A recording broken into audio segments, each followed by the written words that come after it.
Hello दोस्तों, स्वागत है आपका पीके एग्जाम टूर में। आइए, प्रैक्टिस डिक्टेशन 80 WPM के हिसाब से शुरू होगी। आप लोग आराम से लिखिए।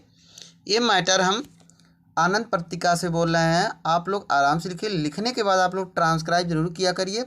इसकी PDF हमारे टेलीग्राम चैनल पर मिल जाएगी, जिसका लिंक हम कमेंट बॉक्स और डिस्क्रिप्शन दोनों में डाल देंगे। आप लोग आराम से जाके वहाँ से मिला के अपनी गलती चेक कर सकते हैं। जिन साथियों ने चैनल को सब्सक्राइब नहीं किया, आप लोग सब्सक्राइब करके हमसे जुड़िए। और डेली मैटर 4 आता है, चारों लिखिए। चलिए, मैटर 5 सेकंड बाद स्टार्ट होगा। Ready, start.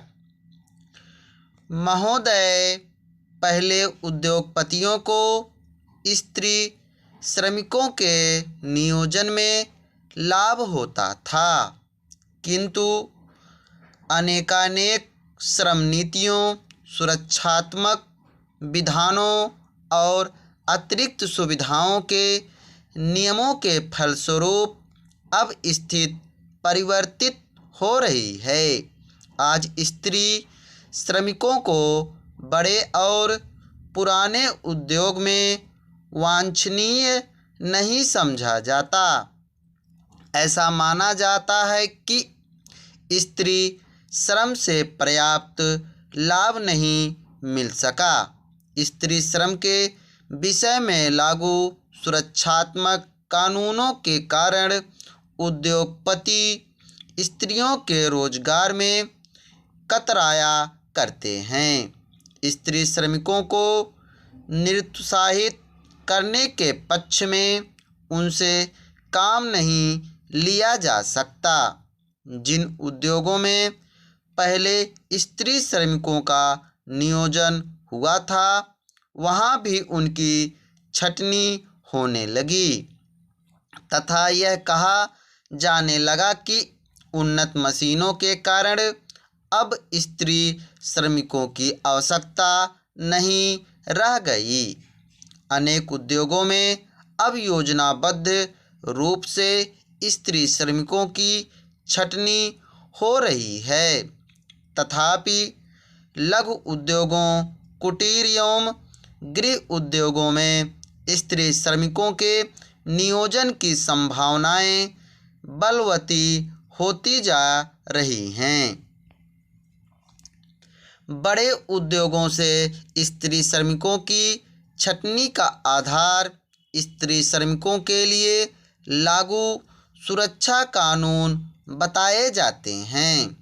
इसका परिणाम स्त्री श्रमिकों की बढ़ती हुई बेरोजगारी सामने आती है।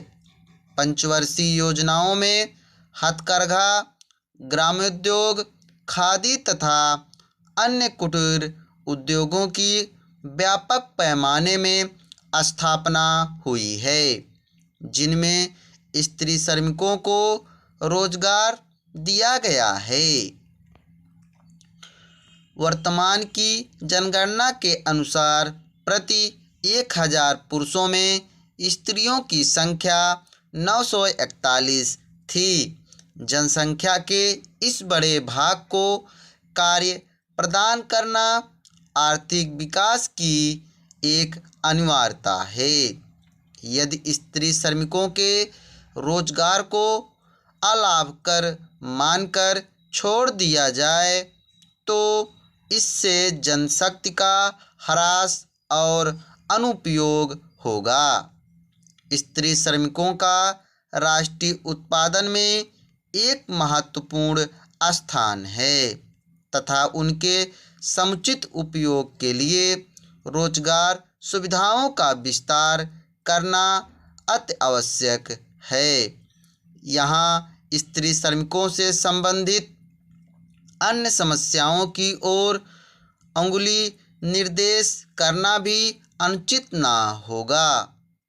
प्रायः स्त्री श्रमिक भारतीय समाज के निम्न वर्ग से संबंधित हैं तथा वे अशिक्षा और पूरी तरह गरीबी में डूबी हुई हैं। उनके जीवन स्तर को बहुत कठिनाई से ही मानवीय कहा जा सकता है। प्रायः स्त्री श्रमिकों का जीवन अर्धमानवीय दशाओं से व्याप्त है और जब तक इसका सामाजिक एवं आर्थिक उन्नयन नहीं होगा तब तक राष्ट्र का समग्रतः विकास संभव नहीं हो सकेगा। यद्यपि स्त्री को पुरुष श्रमिकों से हीन समझा जाता है, किंतु व्यवहारतः स्त्री श्रमिकों को पुरुष श्रमिकों से हीन नहीं समझना चाहिए। ऐसी दशा में ग्रामीण क्षेत्र में कृषि तथा अन्य ग्रामोद्योग में कार्यरत स्त्री श्रमिकों के उन्नयन के प्रयास आवश्यक हैं। इसके साथ ही औद्योगिक संस्थानों में कार्यरत स्त्री श्रमिकों को समुचित प्रशिक्षण प्रदान करने से उनकी उत्पादन क्षमता में अनिवार्य रूप से वृद्धि हो सकती है। आज के औद्योगिकरण के युग में स्त्री श्रमिकों को मात्र सीमांत श्रमिक मानने से ही काम नहीं चलेगा। राष्ट्रीय श्रम के पूर्ण विनियोजन की दृष्टि से स्त्री श्रमिकों के संबंध में पुनर्विचार आवश्यक है। Full stop. आशा है कि आप लोगों ने मैटर अच्छी तरह लिखा होगा। हमने ये मैटर एक्यूरेट मान के चलिए 80 का बोला है, ना कम ना ज़्यादा है। आप लोग आराम से लिखिए, लिखने के बाद आप लोग ट्रांसक्राइब जरूर किया करिए। इसके PDF हमारे टेलीग्राम चैनल पर मिल जाएगी, जिसका लिंक हम कमेंट बॉक्स और डिस्क्रिप्शन दोनों में डालेंगे। चलिए, थैंक यू, धन्यवाद।